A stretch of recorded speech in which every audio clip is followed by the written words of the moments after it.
So I've been wanting to change some things up on the channel for quite a while now, and I've been doing some digging, doing some thinking, kind of figuring out what I want to do, and I figured out something that I want to do, and I honestly thought about doing it around a year ago, and I just never ended up getting to it because basketball season was just so crazy, and I just never had time to kind of do any of this in the previous off season, so I ended up scrapping it, but we are going to try and do it this week, next week, and the week after, just to kind of see, where it goes, and we'll go from there. So this segment is going to be called Reload, Retool, or Rebuild. Now, what that means is I am going to take an NBA team that I think is kind of in a bit of purgatory right now. So somebody that's not one of the top 3 to 4 seeds in the East, and not somebody that's in the top 3 to 4 seeds in the West, but also a team that's not the bottom 4 in the East, and not the bottom 4 in the West. I'm going to take one of those teams that I think is somewhere in that middle range, kind of, again, in purgatory, and I am going to go over their roster. I'm going to go over their financial situation. I'm going to go over 3 pros and 3 cons as to, what pertains to their individual team and their situation for this upcoming season. And then at the end, I'm going to give my doctor's diagnosis as to whether they should reload, which means that they should run it back the same exact way this year, and maybe things will improve, whether it was because things are, we're looking at injury or whatever the case may be, kind of similar to what the Memphis Grizzlies were last year. Memphis is not going to be one of these teams, by the way, that I'll be doing.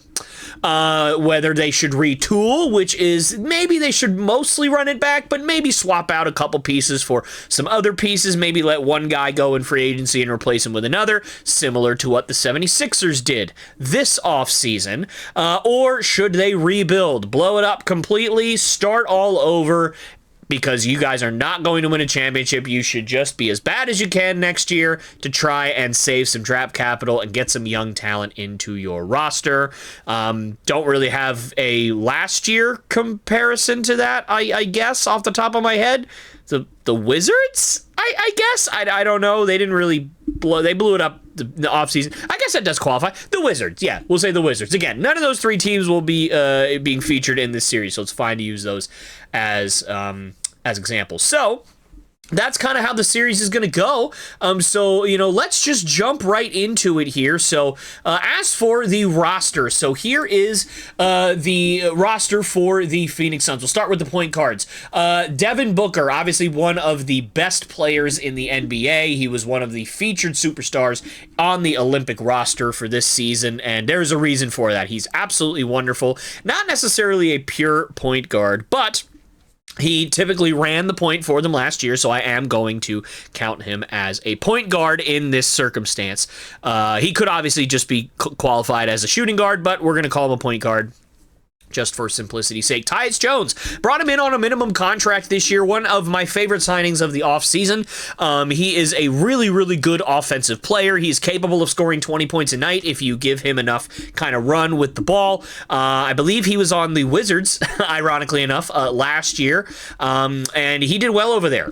He was previously on the Grizzlies, and obviously they loved him over there in Memphis. And then Monte Morris, good veteran presence, good backup point guard should Devin Booker or Tyus Jones go down with injury. Not anything special at this point in his career, but certainly going to be somebody that can help out.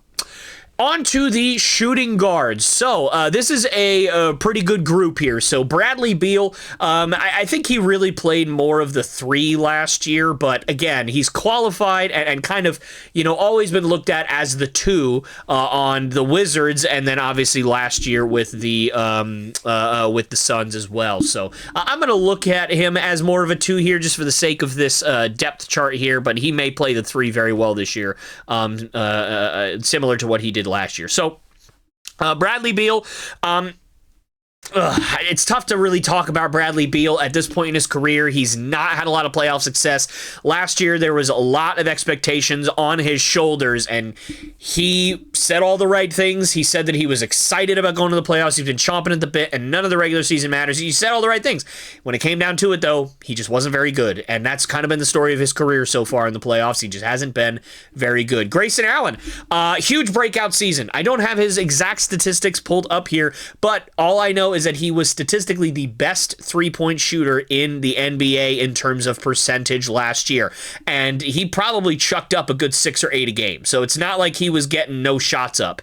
This was a guy that, was hitting, 2 to 3 threes per game consistently last season on not super high volume either. It's not like he's taking 15 to 20 shots a game. He's taking, those threes are really the only shots that he's getting outside of a couple layups or middies, here and there. So he's only getting about 10 shots a game, total. So it's not like he's this is a guy that they could give the ball more to and probably be okay, at least if he stays as efficient as he was last year. And Damian Lee, kind of similar to Monte Morris, albeit a little bit worse. I'd say Monte Morris is more likely to have a bigger impact with more minutes than Damian Lee is, but, veteran presence on the bench, not a bad guy to have as a backup should there be any kind of injury. May get some minutes, not really sure, but, they can count on him in case somebody gets hurt. The 3 position, 2 new faces to the franchise here. Josh Okogie, I believe, was signed this offseason. I could be wrong. Maybe he did play for them last season, but pretty... I don't know what the word I'm trying to use is, but nondescript, didn't really stand out season last year. So, not much to talk about here. He's probably going to come off the bench. I highly doubt that he's going to start. And then there is the first-round rookie Ryan Dunn. They drafted him out of Virginia this year with their first-round pick. I liked him a lot. If you guys go back and watch the video where I talked about the guys that I wanted to the Celtics to draft at number 30 or 32 or whatever pick they had, I don't remember. I guess it was 30. Ryan Dunn was the number 1 guy that I was hoping would be there. I did not think he was going to be there, and he was not. So, I like him a lot. He's very versatile defensively, and so I think that if he's given some run and he can kind of develop a bit offensively, I actually think that he could help the Phoenix Suns out quite a bit this year. We'll see if that happens. But again, I don't think either of these guys are going to end up starting. I think both of them are going to come off the bench because most likely, I think you're going to probably start Tyus Jones at the 1, and you're probably going to put Booker to the 2, Beal to the 3, and then of course KD at the 4. So that is nobody's moving him. He is right there, and that's the way it's going to be. As long as Kevin Durant is healthy, he is either the 1A, the 1B, whatever he is for this team. He is very important. Obviously, they gave up a ton for him. He had a great Olympics, kind of a resurgent Olympics for him, and he just did a great job. He was one of the best players on the team because he's Kevin Durant, so it makes sense. And then Royce O'Neal, nice piece that they got from Brooklyn last year. He is a guy that's, again, pretty versatile. Can play the 3, can play the 4, can guard the 2 through 4, pretty well. Not a superb defender by any means, but a good 3-point shooter and a guy that can hold his own in the defensive end. So he's a nice bench piece for them. That I think will be important, especially if there's some injuries, which are always a possibility for everyone. And then at the center position, probably the deepest position on the team. So you got Jusuf Nurkic, who had a great year last year. He really found his kind of rebounding passion, not necessarily passion, but you guys know what I mean. Last year, he had a great rebounding season, was pretty efficient on the offensive end as well. He's never been a phenomenal interior defender, so I'm not really expecting that out of him, but he was a bit better on that end as well last year.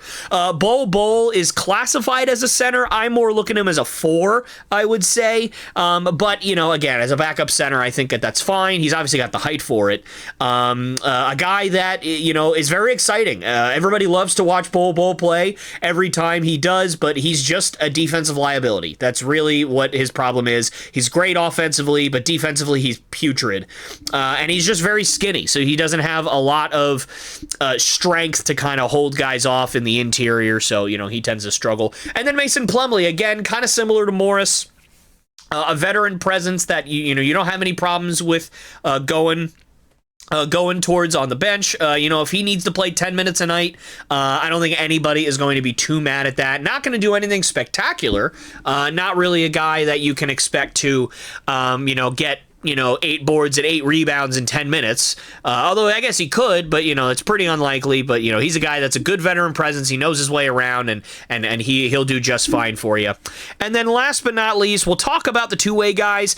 Obviously, I know a little bit less about these guys than I would the guys on the kind of main roster, if you will, the NBA roster, if you will. Ty Washington, I'm actually a big fan of. I think that he has some good potential. Just hasn't really, panned out. I think he was drafted by, I want to say he was drafted by the Thunder and then traded to Houston, or maybe he was just drafted by Houston, but he was on the Houston roster for a little while, and then last year he was with the Bucks. May have had a stop in between there, I don't remember, but obviously now he's made his way over to Phoenix. See if he can kind of revive something. He's got a ways to go, for sure, and on this roster in particular, I'm going to find it hard to believe that he's going to play any kind of role for them this year, barring catastrophic injury to multiple players at multiple positions, because you obviously got Devin Booker, who's played mostly the 1 last year, and then even if he moves to the 2, Tyus Jones is a guy that can play 35 minutes a night for you, and then Monte Morris is a good veteran backup. Grayson Allen can play the 1 a little bit. Damian Lee maybe can play the 1 a little bit, and so yeah, I just don't see Ty Washington really having much impact on the roster this year, but I did want to mention him. Same with Connor Gillespie. He's only 6'1", so I don't know much about him, but I'm assuming he classifies as a 1. If he doesn't, he's a very undersized 2. Regardless of that, whichever he is, he's not really probably going to have much of an impact on the main roster this year, or on the NBA roster, I should say, barring, again, catastrophic injuries to multiple players. And then Jalen Bridges, to be honest, I just don't know anything about Jalen Bridges, but this is a guy that you just never know. I mean, there's not a whole lot of wing depth. If he shows out in the G League, then maybe he will get a chance, and he could be a young guy that comes in up and steps in. I don't know. I don't know much about him. I'm sure he's a lovely man. I just, again, do not know much about Jalen Bridges, but if he ends up, doing well, then, maybe he could be a nice young piece for them in the future. But that is kind of the breakdown of the roster here. Now, I would like to go over, like I said, 3 pros and 3 cons, but before I get into that, I will say just a little blurb about the financial situation for these guys. I will get more into this later on in the video, but I will be doing this as kind of part of the standard procedure for this kind of segment, right? So, looking at their finances, they are about $93 million, give or take, over that first initial apron, and I don't remember how much they're over the second apron, but they are in the second apron. So what that means, and again, we'll get more into this, is they are very limited financially in terms of signings, in terms of trades, in terms of draft picks, in terms of a lot of different stuff. So they are in a tough spot financially, not just this year, but in the following years, with Beal and Booker and Durant and Nurkic all kind of signed to long-term contracts. But yeah, so that's pretty much it about the finances. We will get into this a little bit later on. Now let's move on to those 3 pros and 3 cons. Right, let's start with the pros. So the first and obvious pro of the Phoenix Suns in terms of their team this year is they have a ton of talent offensively. Devin Booker, Bradley Beal, Kevin Durant, those guys speak for themselves. These guys are all NBA caliber players. 2 of them, in Booker and Durant, are first team All-NBA caliber players if they are both healthy and if they are both engaged and ready to go. These guys could very easily both make the first team All-NBA for this upcoming season at their positions. There's an argument to be made that Devin Booker is the best 2 guard in the entire league. I don't know if he is, because Jaylen Brown, because Anthony Edwards, because Donovan Mitchell. There's certainly other guys that are kind of nipping at his heels, but if I had to pick right now today, I would still pick Devin Booker to be the number 1 2 guard. Now, obviously, I think at this point, Luka is considered considered a 1, and so I consider him a point guard. So that would be the only other guy that I would throw in there, depending on how you kind of define Luka and Kyrie there. But regardless, Devin Booker is regardless a very, very good player that could be first team All-NBA. And then Kevin Durant, his resume speaks for himself. If he is healthy, he is going to score 25 or more points a game. That's just how it's going to go. Last year, he struggled a bit more than he usually does, even though he was healthy for most of the season. But at the same time, the whole team kind of was in turmoil last year. So I don't know if I'm necessarily going to hold Kevin Durant super accountable for his struggles if everybody else was also struggling outside of Grayson Allen. So yeah, that's really it. But Kevin Durant, though, he speaks for himself. And then Bradley Beal is a guy that we know can score 30 points a night if you let him. He's a guy that can get super hot, and if he goes off and everybody else is kind of scoring as well, then it's a tough night. They have so much offensive firepower that some teams just aren't going to be able to beat them just based off a math problem, right? Like, they just have too many guys to guard. And then even outside of those guys, you've got Tyus Jones, right, who can score 20 points a night if you let him. So this is a guy that really that he could be a microwave for you. He can run the offense. He can get a bunch of assists. He can help get guys open. And that's something that you were missing last year if you're the Phoenix Suns. He is a very, very important piece for you this year, and I hope that he gets used to his full potential. And then obviously you have Nurkic, who is pretty decent and efficient offensively. It's not like he's going to shoot a bunch of threes, although he did shoot some threes last year, I saw, which kind of surprised me. But hey, it's a good evolution for him if he can figure out a way to step back and shoot some threes. Royce O'Neal is a good three-point shooter off the bench. Obviously, I talked about Grayson Allen earlier being the best three-point shooter in the NBA. And so, there's some guys that can kind of play offensively on this team. There's a lot of firepower, and there's not a lot of offensive weaknesses on this team. And then Bol, too, is a guy that when he's on the floor, he's really good offensively, too. He can do just about everything. So, there's a lot of weapons, and it's going to be hard to guard them if you're any opposing defense as long as they are fully healthy. All right, second pro for the Phoenix Suns is their bench depth. I obviously talked about all the talent that they have offensively in their starting lineup and off their bench, and that kind of goes along with this, is they have a lot of depth on their bench, and not a lot of other teams can say that. Look at the 76ers, for example. Their starting lineup is great, but I question what they are going to get off of their bench. They kind of sent a lot of their really good bench talent away to other teams via trades and just let them go in free agency over the last couple of years.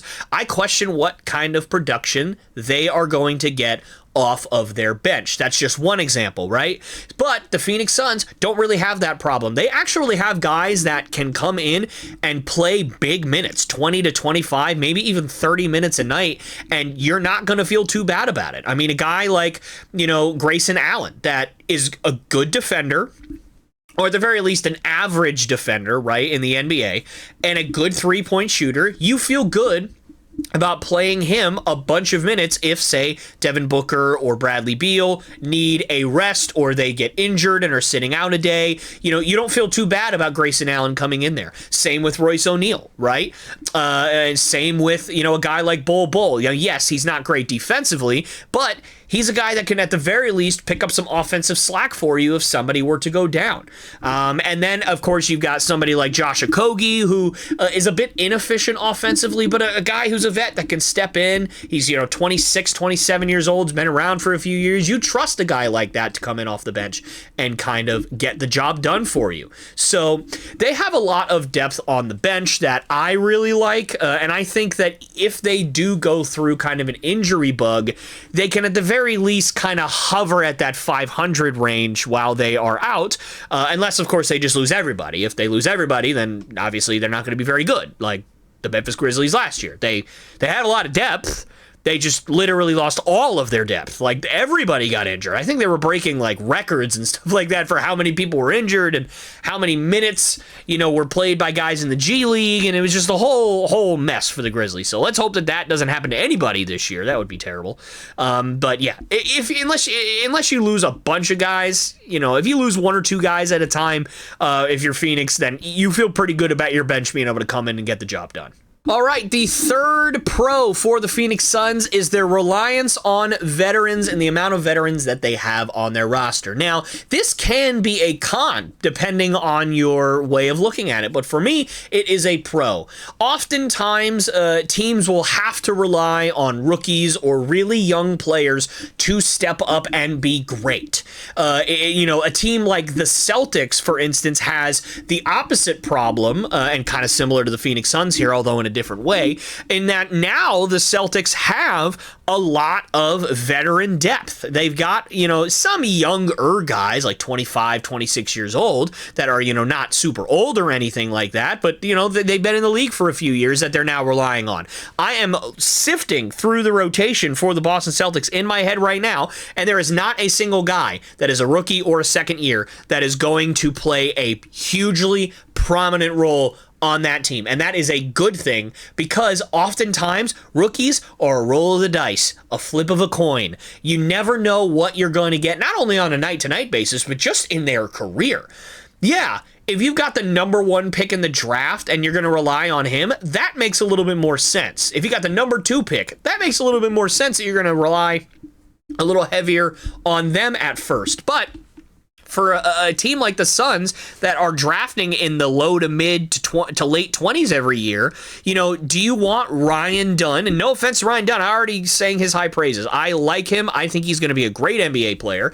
Do you want to rely on him to kind of carry the load for you? Not really. Because if you do, then you're risking just being really bad because he doesn't know his way around the NBA yet. Sure, he could be really good like Donovan Mitchell was several years ago, where he just stepped right in to a pretty bad Utah team and kind of turned that whole franchise around and made him a playoff team pretty instantly. Sure, you could get that out of a guy that was drafted in the 20s, but that's rare. That doesn't happen very often. And so having a lot of veterans that you can rely on, you know what you're going to get out of them on a night-to-night basis, or at least you have a better idea of what you're going to get out of them on a night-to-night basis. It's not always perfect, but I think that they have a better chance of kind of getting through the regular season, not getting too high, not getting too low, and, being able to get into the playoffs and maybe do some damage. So that's kind of the way I'm looking at it. Certainly, it can be a con if you are overly reliant on, a ton of veterans and you're kind of holding a bunch of your young guys down, a la the Warriors for the last 2 seasons or so, where, their young guard and Moses Moody and Jonathan Kuminga and all these guys are like, hey, we want more kind of responsibility on this team, and the veterans are like, no, it's our team still, and they're still holding on, and the veterans are playing, and they're not playing well, and or at least some of them, not all of them. Obviously, Curry is still fantastic, but you guys get my point, right? So it can certainly be a con, but I think for the Phoenix Suns, it's actually going to be a big pro for them this year. I think it's going to allow them to really succeed, but with these cons that are coming up, we'll see how successful they're even going to be. All right, I talked about their pros. Now it's time to get into their cons. The first con, and I honest to goodness think that this is a con that may make or break the Phoenix Suns this year. Literally, it is one word: defense. Their defense stinks. It stunk last year, and I see nothing that they have done this offseason to make me think it's not going to stink this year. Let's go with a lineup, which I think the most likely starting lineup for the Phoenix Suns this year is going to be Tyus Jones at the 1, Devin Booker at the 2, Bradley Beal at the 3, Kevin Durant at the 4, Yusuf Nurkic at the 5. Now, you could go Booker at the 1, Allen at the 2, Beal at the 3, Durant at the 4, Nurkic at the 5. But let's stick to the first one, and then I'll talk about the second one. If you go with the first one with Tyus Jones starting, then Booker, then Beal, then Durant, then Nurkic, you have 4 below-average defenders on your team right then and there. Nurkic is below average for his position. Beal is way below average for his position. Booker is below average for his position, and Jones is below average for his position. And you have Kevin Durant, who has been a good defender in his career, but at this point in his career, do you really want Kevin Durant being your best defender? That scares me quite a bit. I don't think that Kevin Durant has it in him to be guarding athletic wings on a night-to-night basis or guarding your other team's number one on a night-to-night basis. I don't love that for the Phoenix Suns. So, if that's your lineup, you're in deep trouble because you do not have any plus defenders, and all those guys are going to be playing 30 minutes a night or more. So that's scary.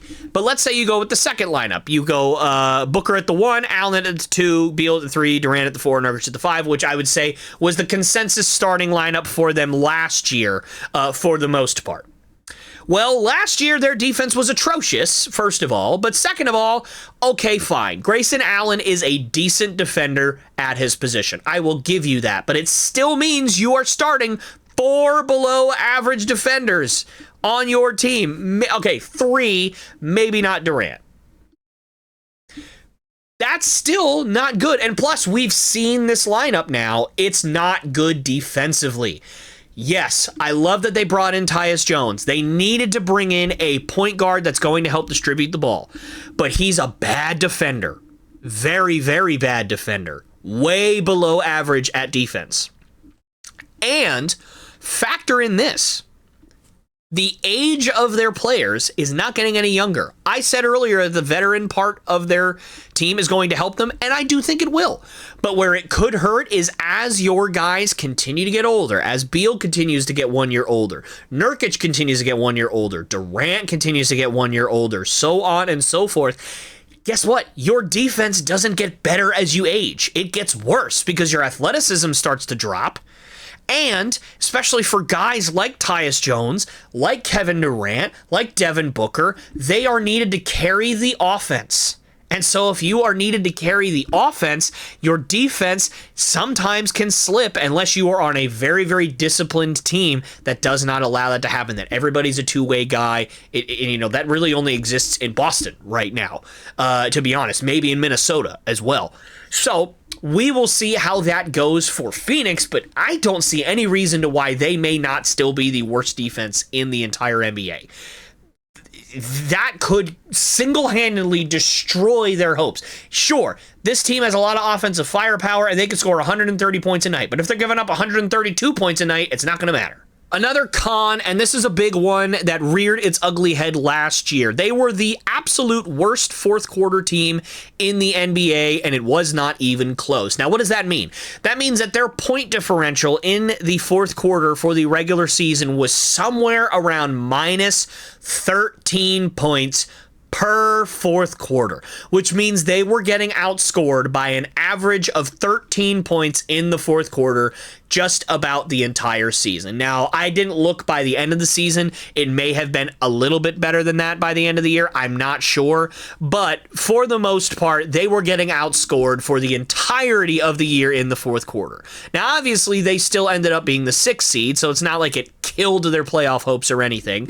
But it's a bad omen. Now, do I think that there could be some regression to the mean? Absolutely. Would I think that a team with Devin Booker, Bradley Beal, Kevin Durant, Tyus Jones, all these offensive weapons on their team could get better in the fourth quarter and could actually outscore their opponents this year in the fourth quarter? Sure, it could happen, but it didn't happen last year. So unless I'm just wishfully thinking, then I can't assume that's going to happen this year. Now, something that scares me, so looking at both these cons here, their defense and their fourth quarter, I wonder if this is an effort thing, a conditioning thing, an age thing. I don't know. But it's starting to scare me that their defense is bad. And listen, unless I'm so wildly out of date on how defense works, I would say roughly 65 to 75% of defense is pure effort. Now, obviously, you need a lot of athleticism, and age does factor. So we'll say 60% of defense is pure effort on that end of the floor. And if their defense is lacking, then it could be because their effort is lacking. Now, it might not be, but it could be. And if you're the worst fourth quarter team in the NBA, then it could be your effort down the stretch of games is waning a little bit. Your conditioning down the stretch is waning a little bit. Now, this is all speculatory. Of course, it may not be true at all. And also, quite frankly, I'm probably the last person that should be talking about anybody's conditioning. Because, look at me. You can't see me from here on down, and there's a reason for that. It ain't fun, folks. But looking at just the totality of it, it's hard to not make that argument at this point. I doubt that it's literally an effort thing, but at the same time, it could be a conditioning thing or an age thing, or it could just be a coincidence. We'll see. But regardless, the numbers say they were the worst fourth quarter team in the NBA last year, and they didn't really make many changes this year, so it could happen again, and that scares me. All right, the last con for the Phoenix Suns is going to be their financial flexibility, or should I say lack thereof. They have no financial flexibility. I mentioned earlier on in the video that they are in the second apron. They are one of only 7 of the NBA teams to be in the second apron. Now, what does that mean? It means a whole lot of different things, but for the most part, what it means is that they are strapped in terms of what kind of moves that they can make, who they can sign, who they can and cannot trade for. So I'll give you a few examples. Number 1, if you are in the second apron, you cannot add on salary beyond veteran minimum contracts. That's why I said earlier they were very, very lucky to get Tyus Jones, because they signed him to a minimum contract. If he did not sign, if he was not willing to sign for a minimum contract, he would not have gone anywhere. So that's an unfortunate kind of side effect of this second apron.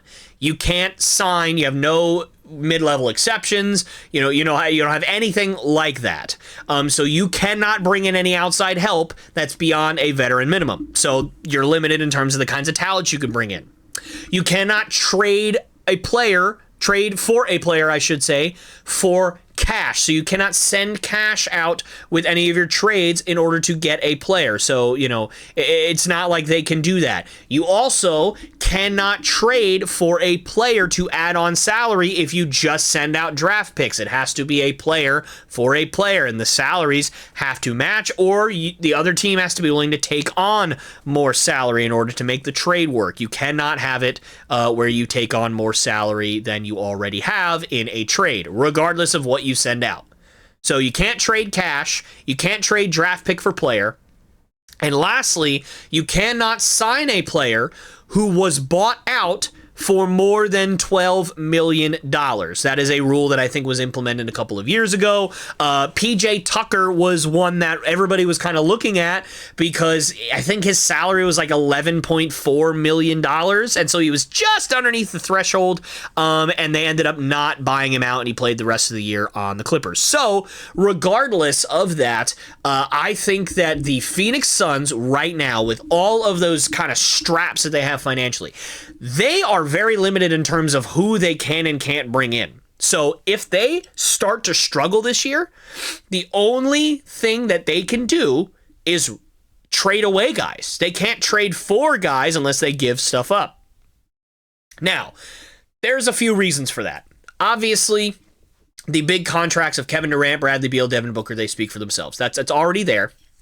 However, they also are paying a good amount of guys, some reasonably big contracts. I don't know exactly how much they're paying Nurkic, but I assume he's getting paid somewhere in the $18 to $20 million range. It might be slightly less than that, but I assume it's somewhere in that range. They also paid Nasir Little $7 million per year for I think 3 or 4 years. It was something like that. I think it was 4-year, $28 million, if I remember correctly. I think that's what they signed him for last offseason, and they just released him. So that means that they have to pay him $7 million a year for the next 3 years to not be on their team.